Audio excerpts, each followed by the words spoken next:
CCTV footage में नजर आ रही 32 साल की प्रीति रेड्डी रात करीब 2:15 अपने होटल रूम के पास मैकडॉनल्ड्स में अपने लिए कुछ खरीदने आई है।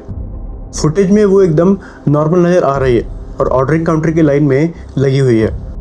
लाइन में खड़े उसके बराबर में पिंक रंग की शर्ट पहने एक व्यक्ति ने उससे कुछ बात करी और वो वहाँ से चला गया। प्रीति ने अपने लिए 2 पानी की बॉटल्स खरीदी और वो भी अपने होटल में वापस चली गई। सेम डे सुबह 10:57 पर उसने अपने फादर को कॉल करके बताया कि वो बस ब्रेकफास्ट करके घर के लिए निकल रही है, और उसने कभी सपने में भी नहीं सोचा होगा कि ये उसकी और उसके फादर के बीच की लास्ट कॉल होने वाली थी। दरअसल प्रीति सिडनी के अर्बन होटल में हो रही international academy of advance dentistry की 2 दिन चलने वाली कॉन्फ्रेंस को अटेंड करने आई थी। 3 मार्च को रात करीब 9 बजे तक जब वो घर नहीं आई तो उसकी फैमिली को चिंता होने लगी, और पूछने के लिए जब उसकी सिस्टर नित्या ने उसे कॉल किया तो उसका फोन स्विच ऑफ था। बार बार ट्राई करने के बाद भी स्टिल नो रिस्पॉन्स। ऐसे में किसी भी फैमिली का परेशान होना एकदम आम सी बात है, और अपनी बहन का पता लगाने के लिए नित्या ने रात 11:30 बजे डेंटल कॉन्फ्रेंस के ऑर्गेनाइजर को कॉल किया और अपनी बहन के बारे में पूछा। ऑर्गेनाइजर ने बताया कि उसने उसे लास्ट हर्षवर्धन नार्दे के साथ कॉन्फ्रेंस में ही देखा था। नित्या ने तुरंत हर्षवर्धन को कॉल किया और प्रीति के बारे में पता करना चाहा, बट अनफॉर्चुनेटली उसने नित्या को कॉल नहीं उठाया। बेचैनी में जब नित्या को कुछ समझ नहीं आया तो उसने हर्षवर्धन की फैमिली और फ्रेंड से पता करने का सोचा, बट अकॉर्डिंग टू देम उन्हें नहीं पता कि वो इस टाइम कहाँ हैं। 4 मार्च 2019 की सुबह 3 से 4 बजे के आसपास हर्षवर्धन ने नित्या को कॉल बैक किया और तुरंत नित्या ने उससे अपनी बहन के बारे में पूछा। हर्ष ने बताया कि वो दोनों कॉन्फ्रेंस में साथ में ही थे और तकरीबन 1 घंटे बात करने के बाद वो दोनों वहाँ से चले गए।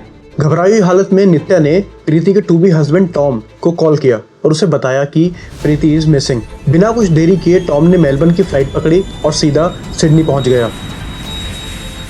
ड्यूरिंग दिस टाइम प्रीति के एक कोलीग ने नार्दे को टेक्स्ट भी किया कि अगर उसे पता है कि वो कहाँ है।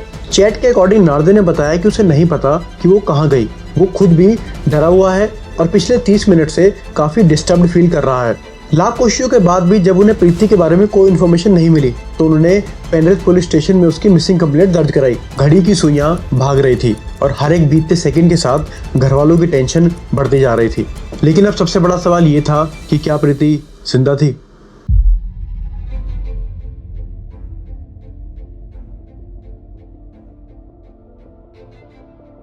इंडिया में पैदा हुई प्रीति बचपन से ही काफी एलिगेंट, बबली और हंसमुख स्वभाव की लड़की थी।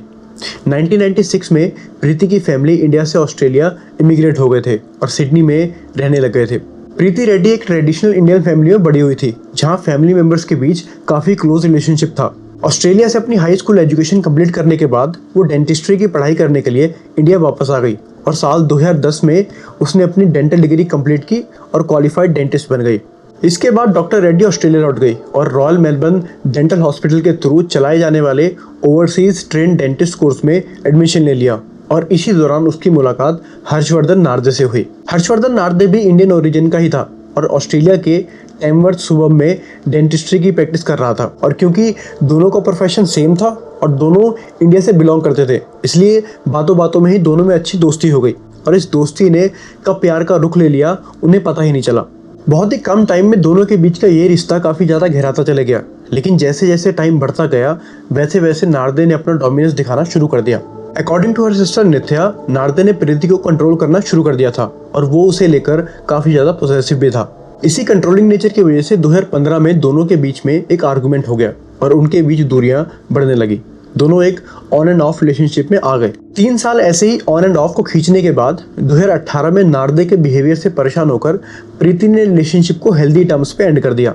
2018 के एंड में प्रीति की बातचीत टॉम से हुई और बहुत ही कम समय में प्रीति टॉम को लेकर काफी सीरियस और श्योर भी हो गई। अकॉर्डिंग टू हर सिस्टर नित्या, हर्ष और प्रीति ने रिलेशनशिप को फ्रेंडली टर्म्स पे ब्रेक किया था, जो कि एक अच्छे रिश्ते की पहचान भी है। और अक्सर रिलेशनशिप में दोनों पार्टनर्स को यही देखना होता है कि आप एक दूसरे के साथ कंपैटिबल हो या नहीं। और 3 साल रिलेशनशिप में रहने के बाद प्रीति डिसाइडेड दैट नार्दे is not the right person for him, और दोनों ने म्यूचुअली इस रिश्ते को खत्म कर दिया। 1 मार्च 2019 को डॉक्टर रेड्डी और डॉक्टर नार्दे दोनों ने सेंट लियोनार्ड्स के अर्बन होटल में हो रही international academy of advance dentistry की 2 दिन की कॉन्फ्रेंस अटेंड करी। कॉन्फ्रेंस के दौरान डॉक्टर रेड्डी होटल के एक रूम में 2 और पार्टिसिपेंट्स के साथ रुकी हुई थी, जबकि डॉक्टर नार्दे अलग रूम में अकेले थे। 2 मार्च 2019 को कॉन्फ्रेंस खत्म होने के बाद उसी शाम करीब 6:15 बजे होटल के सीसीटीवी फुटेज में डॉक्टर रेड्डी और डॉक्टर नार्दे बाकी और कॉन्फ्रेंस पार्टिसिपेंट्स के साथ लिफ्ट में एंटर करते हुए दिखाई दिए। According to the report of state coroners court of New South Wales, रात करीब 9:45 पर दोनों क्राउज नेस्ट इलाके के रेस्टोरेंट रवीज क्यूमन भी गए। बाद में रेस्टोरेंट के ओनर ने बताया कि दोनों ने नॉर्मल बातचीत करी and according to him Harshvardhan की इंटेंशन प्रीति से बात करने की ज़्यादा और खाना खाने की कम थी। रात 10:16 पर प्रीति ने बिल पे किया और दोनों वहाँ से चले गए। 10:30 बजे के आसपास होटल कार पार्क के सीसीटीवी फुटेज में दोनों बात करते हुए दिखाई दिए, जहां हर्ष ने अपने हाथ फैलाते हुए उसे हग करने की भी कोशिश करी, लेकिन प्रीति पीछे हट गई। दोनों रात तकरीबन 1:53 तक कार में ही बैठे रहे, जिसके बाद प्रीति वॉक करके जॉर्ज स्ट्रीट वाले मैकडॉनल्ड्स पर गई और पानी की बॉटल्स खरीदने के बाद दोनों वापस अपने होटल चले गए जहां वो रुके हुए थे। नेक्स्ट डे यानी कि 3 मार्च को प्रीति ने सुबह अपने फादर को कॉल में बताया कि वो बस ब्रेकफास्ट करके घर के लिए निकल रही है और इस बारे में अपने बॉयफ्रेंड को भी इत्तला किया। और जैसे कि मैंने पहले भी बताया कि यही वो आखिरी कॉल था जो प्रीति ने अपने फादर को किया था। जैसे ही प्रीति की मिसिंग रिपोर्ट बाहर आई, वैसे ही पूरे सिडनी की मीडिया में ये खबर वायरल हो गई और भला एक सिडनी जैसी सिटी में एक डॉक्टर का ऐसे अचानक से गायब हो जाना सबके लिए काफी शॉकिंग था।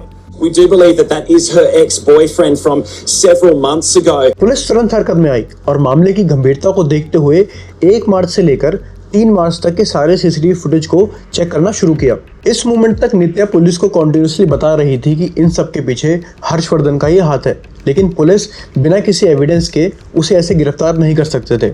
इन्वेस्टिगेशन टीम ने सीसीटीवी की मदद से ये चेक किया कि प्रीति द्वारा अपने फादर को कॉल करके बताने के बाद हर्ष उसी दिन 1:34 पर अपने रूम से निकला और होटल रिसेप्शन पर आकर अपने स्टे को 1 दिन के लिए बढ़ाने के लिए कहा।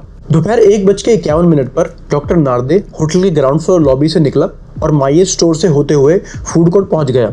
1:56 पर उसने फूड खरीदा और वहीं फूड कोर्ट में बैठकर खाना खाया। खाना खत्म करने के बाद वो दोबारा स्टोर के अंदर गया, सीधा लगेज सेक्शन में पहुंचा और 2:23 पर एक बड़ा सूटकेस खरीद लिया। इसके बाद वो जॉर्ज स्ट्रीट के एक 7-Eleven स्टोर पर भी गया, जहां उसने गार्बेज बैग्स खरीदे और अपने रूम में वापस आ गया। दोपहर करीब 3:30 बजे वो जॉर्ज स्ट्रीट के कॉर्नर के स्टोर वुलवर्थ पर गया और वहां से टॉवल और क्लीनिंग प्रोडक्ट्स खरीदने के बाद वो फिर से अपने रूम में वापस लौट गया। और आगे सीसीटीवी फुटेज को चेक करने के बाद पुलिस ने नोटिस किया कि हर्ष द्वारा अपने स्टे को 1 दिन एक्सटेंड करने के बावजूद भी उसने सेम डे शाम 4:43 पर चेकआउट कर दिया। दिस कुड मीन कि प्रीति के साथ 11 बजे के बाद और दोपहर 2 बजे से पहले ही कुछ हुआ था। चेकआउट करने के बाद उसने रिसेप्शन पे स्टाफ से उसके रूम से सामान प्रीति की गाड़ी में रखने के लिए रिक्वेस्ट किया। इन्वेस्टिगेशन के दौरान रिसेप्शन स्टाफ ने बताया कि हर्ष द्वारा कॉन्सियर्ज की रिक्वेस्ट के बाद उसने ट्रॉली की मदद से एक बड़े लगेज को उठाया और स्टाफ की हेल्प की मदद से उसे प्रीति की गाड़ी की डिग्गी में डाल दिया। इसके बाद नार्दे ने प्रीति की गाड़ी को स्ट्रेचन स्ट्रीट पर पार्क कर दिया और वॉक करते हुए उसी स्ट्रीट के एक स्टोर पर जाकर स्टाफ से उसका फोन यूज किया और अपने लिए टैक्सी बुक करी। टैक्सी बुक करने के बाद वो सीधा एयरपोर्ट चले गया, जहां उसने क्वांटस टर्मिनल पर एंटर किया और करीब 7:10 पर एमवर्थ के लिए टिकट बुक करने की भी कोशिश करी, बट अनफॉर्चुनेटली ये टिकट बुक नहीं हुई। टिकट बुकिंग फेल होने के बाद हर्ष एयरपोर्ट से बाहर आया और एक व्हीकल बुक करने के बाद ड्राइव करके अपने घर पर चला गया। During this time Nitya continuously उसे कॉल कर रही थी, बट उसने कॉल को पिक नहीं किया और घर पहुंचने के बाद 4 मार्च की सुबह करीब 3 से 4 बजे के बीच उसे कॉल बैक किया एंड ऐसे प्रिटेंड किया कि एज इफ नथिंग हैपेंड। सुबह 10:30 बजे हर्ष ने फिर से नित्या को कॉल किया और बोला कि वो उसे पूरा का पूरा सच तो नहीं बता सकता, लेकिन इतना जरूर बता सकता है कि उन दोनों ने साथ में डिनर किया, जिसके बाद दोनों अपने अपने रूम में चले गए। नित्या ने इस मोमेंट पे उससे रिक्वेस्ट करते हुए उसे पुलिस स्टेशन जाने के लिए बोला और प्रीति के बारे में किसी भी तरीके की इन्फॉर्मेशन को पुलिस को बताने को कहा। 1 घंटे बाद करीब 11:20 पर हर्षवर्धन एमवर्थ पुलिस स्टेशन पहुंचा और उन्हें एक स्टेटमेंट दी, जिसमें उसने बताया कि कॉन्फ्रेंस से पहले 15 फरवरी को उसने प्रीति को कॉल किया था, लेकिन उसने उसका कॉल पिक नहीं किया। 24 फरवरी को उसने फिर एक बार कोशिश करी, जिसके बाद उनके बीच काफ़ी देर तक बात भी हुई और फिर उसके बाद वो दोनों कॉन्फ्रेंस में मिले और वहाँ पे भी उनके बीच में बातचीत हुई। एज पर द पुलिस इस पूरे स्टेटमेंट के दौरान उन्होंने बताया कि हर्ष काफ़ी डरा हुआ और घबराया हुआ लग रहा था, लेकिन फिर आई एक ऐसी न्यूज़ जिसने सबको हिलाकर रख दिया।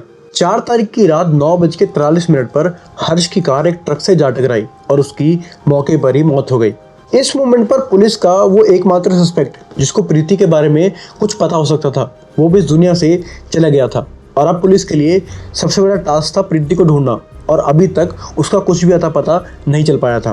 पुलिस की कई टीम्स प्रीति को खोजने में लगी हुई थी और फिर 5 फरवरी 2019 को यानी कि हर्ष के कार एक्सीडेंट के अगले दिन प्रीति की कार किंग्सफोर्ड इलाके के स्ट्रेचन स्ट्रीट पर पार्क्ड मिली और जैसे ही पुलिस ने कार की डिग्गी को खोला तो उसमें प्रीति की लाश मिली। 48 hours later, police found her body inside a suitcase in the boot of her car at Kingsford. 7 मार्च को आई पोस्टमार्टम रिपोर्ट के मुताबिक प्रीति की मौत सर पर लगी गंभीर चोट और गर्दन और पीठ पर चाकू से हुई इंजरीज के कंबाइंड इफेक्ट की वजह से हुई थी और पुलिस ने जब होटल बाथरूम में जाकर चेक किया तो उन्हें प्रीति का ब्लड मिला and according to the CCTV वो एक भी बार अपने रूम से बाहर आती हुई नहीं दिखी थी विच कंफर्म्ड कि प्रीति की मौत के पीछे हर्षवर्धन का ही हाथ था। Later in the case police ने यह भी कंक्लूजन निकाला कि हर्षवर्धन ने अपनी कार को जानबूझ के ट्रक में मारा था बिकॉज ही न्यू कि आज नहीं तो कल वो पकड़ा जाएगा और इसी गिल्ट में आकर उसने खुद की भी जान ले ली। Drove up the New England highway, smashed into a semi-trailer, killing himself in what police believe was a deliberate act. और फिर ये केस एक मैसेज छोड़ जाता है कि किसी भी रिश्ते की सबसे बड़ी पहचान ये नहीं होती कि वो कितना लंबा चला बल्कि ये होती है कि उसके ख़त्म होने के बाद आप उस रिश्ते को किस नोट पे एंड करते हो। जहाँ प्रीति ने एकदम मैच्योर और फ्रेंडली तरीके से अपने रिलेशनशिप को ब्रेक किया लेकिन जब ईगो, ऑब्सेशन और कंट्रोल प्यार की जगह ले लेते हैं तो अंजाम अक्सर इसी तरह के होते हैं।